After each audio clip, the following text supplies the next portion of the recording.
তারপর তিনি তাদেরকে ফেরেশতাদের সামনে উপস্থাপন করলেন এবং বললেন, যদি তোমরা সত্যবাদী হও তাহলে আমাকে এগুলোর নাম বলো। তারা বলল, তুমি পবিত্র, তুমি আমাদের যা শিখিয়েছ তা ছাড়া আমাদের আর কোনো জ্ঞান নেই।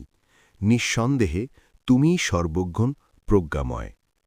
তিনি বললেন, তাদের নাম বলো।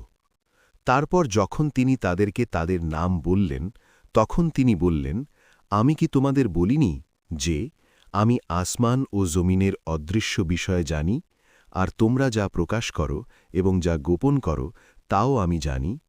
আর যখন আমরা ফেরেশতাদের বললাম, আদমকে সিজদা করো, তখন তারা সিজদা করল, ইবলিস ছাড়া।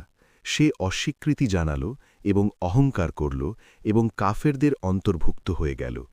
আর আমরা বললাম, হে আদম, তুমি ও তোমার স্ত্রী জান্নাতে বসবাস করো এবং যেখানে ইচ্ছা সেখান থেকে নির্দ্বিধায় খাও, কিন্তু এই গাছের কাছে যেও না, তাহলে তোমরা জালিম হয়ে যাবে।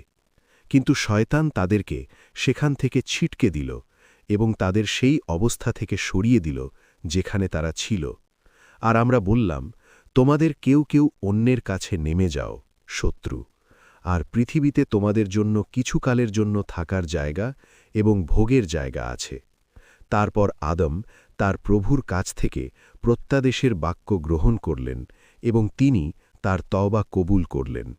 নিশ্চয়ই তিনি তওবা কবুলকারী, পরম দয়ালু।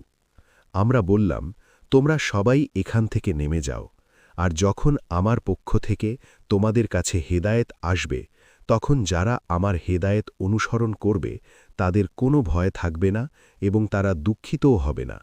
আল্লাহ এবং যারা কুফুরি করে এবং আমাদের নিদর্শনকে অস্বীকার করে তারাই জাহান্নামের অধিবাসী, তারা সেখানে চিরকাল থাকবে।